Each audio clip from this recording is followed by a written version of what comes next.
Jacinto Serrão, também qual é o tema que escolhe para início do programa? Duas questões breves. Uma tem a ver com os relatórios que dão conta dos níveis de pobreza no nosso país. Uma consequência destas políticas de austeridade que estão, de facto, a fazer com que muitos portugueses estejam a mergulhar nestes níveis de pobreza verdadeiramente assustadores. Nós estamos a recuar para níveis de pobreza dos tempos de 2005 e isto deve, de facto, fazer refletir todos os agentes políticos sobre as políticas que nós estamos a fazer empreender sobre os cidadãos que vão no sentido do empobrecimento e da diminuição da riqueza do nosso país, com todas as consequências nefastas para os patamares de qualidade de vida que nós, naturalmente, desejamos que todos os portugueses tenham no seu território. A outra questão tem a ver com a lista que o Partido Socialista apresenta ao Parlamento Europeu. Trata-se de uma lista muito boa, com de candidatos a deputados ao Parlamento Europeu de excelente qualidade, muita experiência, que certamente vão fazer uma excelente defesa dos interesses do país no espaço europeu. E a região autónoma da Madeira também tem aqui merece uma referência, porque o Partido Socialista da Madeira conseguiu que, a nível nacional, nós conseguíssemos um 8º lugar, o melhor lugar de sempre, fruto da boa negociação que o PS Madeira e o seu líder, Vítor Freitas, conseguiu a nível nacional, e desta forma temos um lugar claramente elegível e a possibilidade clara de eleger a Liliana Rodrigues para o Parlamento Europeu, para defender os interesses da região, dos madeirenses e dos porto-santenses. Qual é a sua expectativa relativamente àquilo que se desenha para os próximos tempos? Bom, eu compreendo que vários responsáveis políticos, e o Sr. Deputado Guilherme Silva acaba de fazer o mesmo, estão a tentar agora desdizer aquilo que disse o Secretário de Estado, com grandes responsabilidades nesta matéria, sobre os cortes. O que é facto é que ainda não há nenhuma declaração oficial por parte do Governo, ainda não há nenhuma confirmação exatamente daquilo que vai acontecer. Bom, mas este Governo especializou-se em fazer as coisas de forma de surpresa, ou seja, surpreender de facto as pessoas, mas o que é facto é que nós já sabemos qual é a linha de atuação da governação. Porque o que eles estão a pretender com estas políticas, e porque querem cortar na ordem de 2 mil milhões, mas não estão a dizer onde é que vão cortar, mas todos nós sabemos que a linha de atuação tem sido sempre sobrecarregar o trabalho com mais carga fiscal e sobretaxas, tem sido assim, e os pensionistas, portanto, que é a forma mais fácil de ir realmente fazer os cortes na despesa. Ora, mas o PS fazia igual. O que eles estão a preparar. O PS vai conceder alternativas. Alternativas. O PS tem políticas alternativas, vai-nos dizer onde é que é para cortar. Mas o que é preciso, é confrontar quem governa. Assinou o Tratado Orçamental. Bom, o que é preciso? O Sr. Deputado está irritado, também, agora vai-nos dizer onde é que vai cortar. com a má comunicação do Governo relativamente a esta matéria. Eles provavelmente estão a dizer... O Sr. Deputado Serrano dizer onde é que o PS vai cortar. O senhor para atingir os limites de déficit que se comprometeu. O que tem é de justificar, porque é que durante 2 anos... Isso ajudava uma grande ajuda ao país. Vamos deixar os Jacinto Serrão se pronunciar para podermos ouvir. Ou 3 anos andamos a pedir estes fortes sacrifícios aos portugueses para resolver os nossos problemas da crise e continuamos, anos após ano, a pedir ainda mais sacrifícios, mais cortes.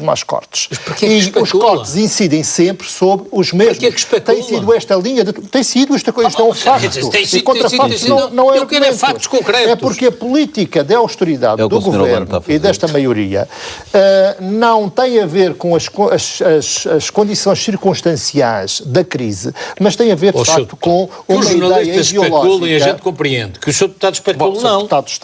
O Sr. Deputado está irritado, mas deve estar irritado com o seu próprio Governo, que não tem soluções de governo. Assumir responsabilidades de governação e não está, de facto, a governar e encontrar as soluções. Mas estou à espera da ajuda da oposição, que é preciosa. É evidente que o Partido Socialista, uma vez no poder, fará políticas diferentes. Não, tem de dizer já. Tem de dizer já onde é que vai cortar. está a apresentar soluções já onde é que vai alternativas. cortar. Agora, o que é preciso é dizer que este governo tem, de facto, uma ideia para o país. E estas medidas da austeridade do PSD, CDS, não têm a ver com a circunstância da crise, mas têm a ver, de facto, com uma ideia estruturante para o Estado e ideológica, e que vai sempre no sentido do empobrecimento. É, de facto, no sentido do empobrecimento, diminuir os rendimentos dos trabalhadores, diminuir o valor do trabalho no nosso país.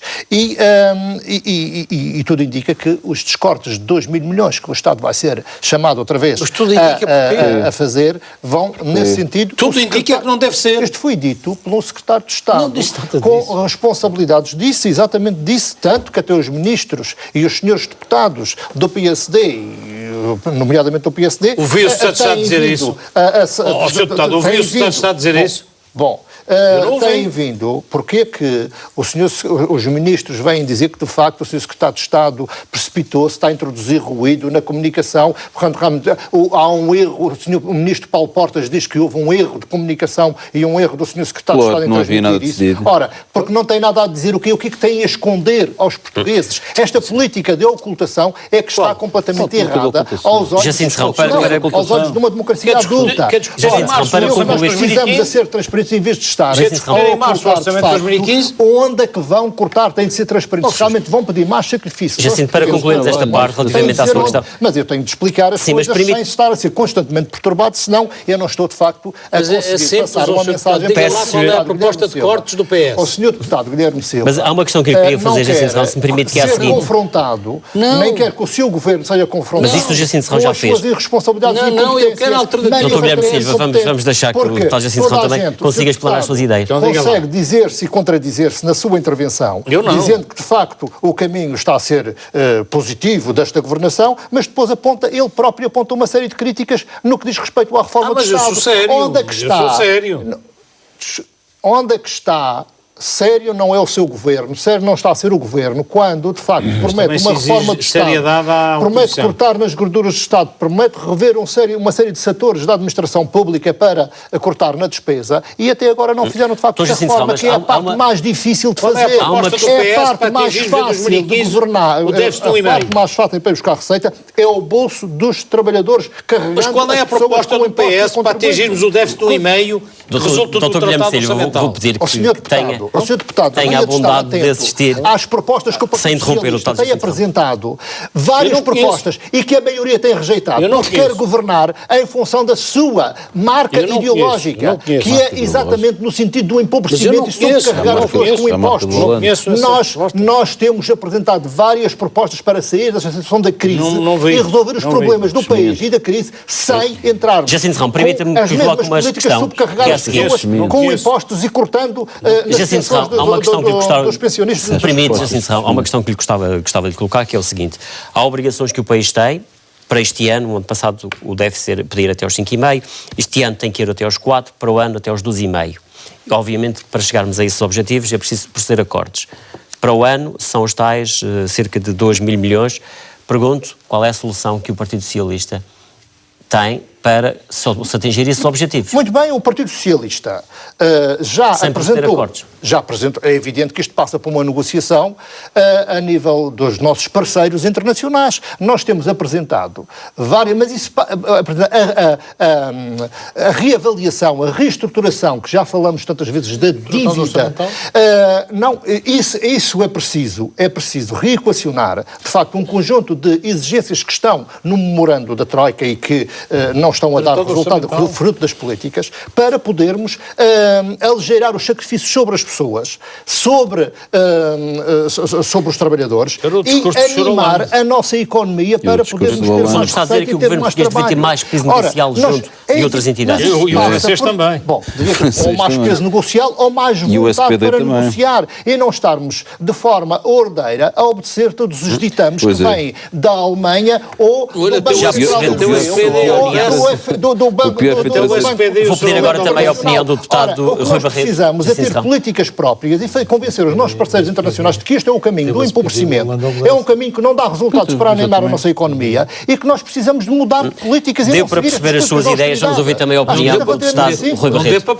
Jacinto Serrão, deputado do PS, relativamente a estes dados da execução orçamental. As coisas estão francamente melhores. Então. Mas porque ainda há pouco o Sr. Deputado Guilherme Silva, devido ao seu nervosismo, estava a tentar sempre condicionar o que volta ao tema anterior. Eu quero dizer bem claro, porque ficou patente nas vossas intervenções, de facto, a vossa ideia continua a ser a ideia de esconder onde é que vão cortar. Não, desculpe, é a ideia do governo e continua, porque quem está a governar... Não vamos tentar a voltar novamente hoje, mas senão depois não temos tempo para os outros assuntos que agendamos, não é? Eu tenho de replicar o Partido Socialista tem dito que recusa-se a discutir, de facto, a política pura e simplesmente de cortes deste governo. Nós queremos entrar num pacote de políticas muito mais complexas para ajudar a nossa economia do que estar a falar de políticas de cortes pura e simplesmente que nós já sabemos onde é que este governo corta. Portanto, isto que fique bem claro e espero que, de facto, os senhores deputados que estão com responsabilidades de governo digam onde é que vão cortar estes 2 mil milhões. Não, já que eu vi dito mais agora, em relação a estes dados... à execução orçamental de fevereiro para a região autónoma da Madeira, de facto nós temos aqui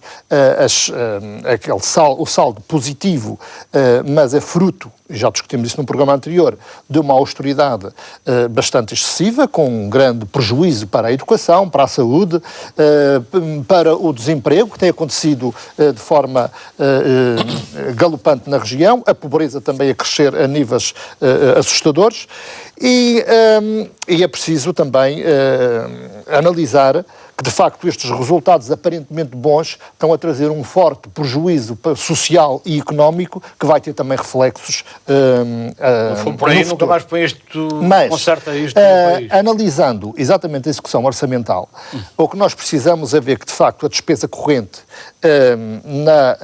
na região autónoma da Madeira aumentou 5,9%, enquanto nos Açores, já que se querem comparar regiões entre uma região governada pelo Partido Socialista e uma governada pelo Partido Social Democrata, e uma região governada pelo Partido Social Democrata, nos Açores diminuiu 5,3%. Eu sei que a Madeira tem, de facto, aqui um encargo adicional devido aos 167% de aumento no valor dos juros e também 60% nos bens e serviços, em que as PPPs, em que o Governo Regional tem medo de as tocar e de rever, também contribuem para este valor.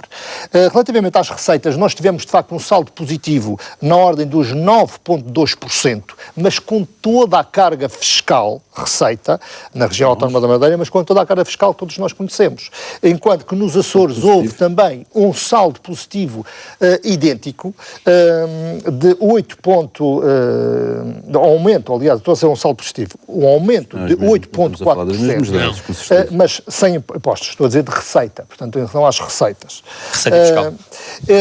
Enquanto que, relativamente ao saldo orçamental, o que é facto é que na região autónoma dos Açores o saldo orçamental primário é positivo e o saldo orçamental na região autónoma da Madeira primário é negativo, o que quer dizer que por este caminho nós não conseguiremos resolver o problema do pagamento direto da nossa dívida.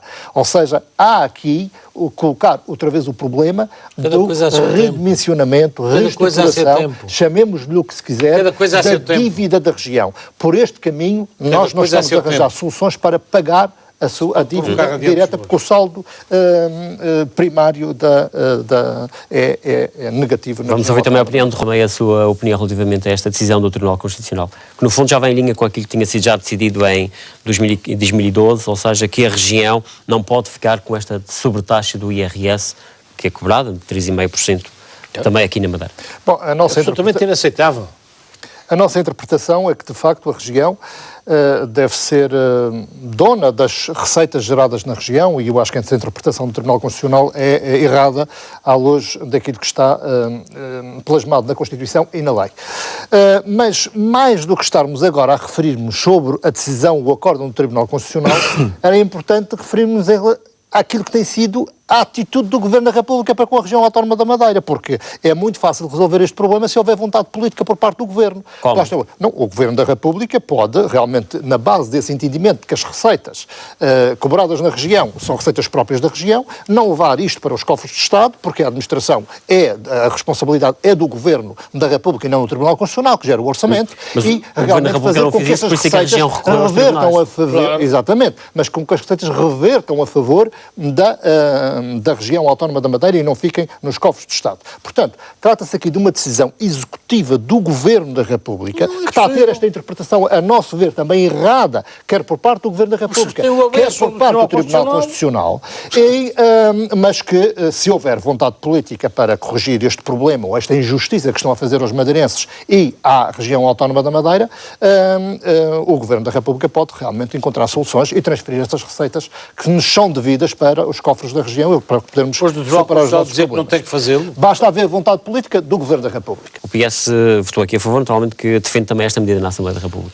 Ou seja, no fundo, é repor o regime de IVA que vigorava para os agricultores, enfim, com aquelas exceções que existiam, as tais obrigações já aqui foram referidas, de pequenos agricultores que, por venderem, enfim, a sua pequena produção, são obrigados a regras que não estavam habituados. Bom, particularmente numa região como a nossa, em que nós temos, de facto, uma agricultura de subsistência, de pequena dimensão, e que, de facto, este novo regime vem penalizar fortemente estes agricultores e a agricultura na região autónoma da Madeira. Por isso, o Partido Socialista acompanha essa iniciativa. Agora, o que é preciso é tentarmos promover esta reflexão na Assembleia da República e levar isto ao Governo, para que o Governo da República possa tentar negociar estas políticas junto às instâncias europeias e resolver o problema. Temos aqui a circunstância de a Ministra da Agricultura ter estado recentemente na região autónoma da Madeira, que é do CDS, e o PSD aqui a nível regional tem responsabilidades de governação e certamente não alertou a governação a nível nacional para estes problemas ou a nível europeu para esta questão do problema. Quem governa a região autónoma da Madeira deveria naturalmente fazer chegar as preocupações relativamente aos agricultores da região autónoma da Madeira, com estudos de impacto destas medidas na agricultura regional, com propostas alternativas, de maneira a sensibilizar o Governo da República para que junto à União Europeia pudéssemos encontrar uma solução diferente. Mas nunca é tarde para corrigirmos de facto as coisas. Por isso é importante que esta iniciativa seja bem acolhida na Assembleia da República e que a maioria sensibilize o Governo e que a senhora Ministra da Agricultura possa realmente fazer o trabalho junto das instâncias europeias e mudarmos de facto estas regras que são altamente penalizadoras para os pequenos e médios. Ouvimos na discussão que aconteceu aqui na Assembleia Regional, nomeadamente por parte do Partido Socialista, críticas em relação ao Governo Regional, precisamente por não ter atuado a tempo. E vimos depois também, na resposta, o secretário da Agricultura, que é a pasta da Agricultura, veio a público dando conta, inclusivamente, mostrando as cartas que foram enviadas ao Ministro das Finanças e também à Ministra da Agricultura. Bom, eu não sei quais eram as boas intenções, também não foram respondidas. Que eu não quero pôr em causa as boas intenções do Sr. Secretário Regional da Agricultura. O que é facto é que estas coisas apresentam-se com factos concretos, com argumentos, com argumentação substancial, com relatórios, com propostas alternativas, fazendo com que demonstrar a realidade de uma economia como a nossa, da realidade da agricultura, do setor da agricultura numa região como a nossa, de maneira a podermos apresentar argumentos consistentes também na União Europeia, podermos negociar políticas alternativas. Não sei se o Sr. Secretário Regional fez isso para além das cartas que escreveu. Não basta escrever cartas e dizer aqui del Rei que isto é um problema. É preciso apresentar soluções. Principalmente, essas soluções devem vir de quem assume responsabilidades de governação. E quem tem responsabilidades de governação na região autónoma da Madeira durante estes anos todos não pode agora sacudir as suas responsabilidades de dizer que o problema é do continente e chutar para Lisboa esta questão como não sendo um problema da região e como se não tivesse, não devesse ter sido alertado a tempo o Governo da República por parte das entidades regionais.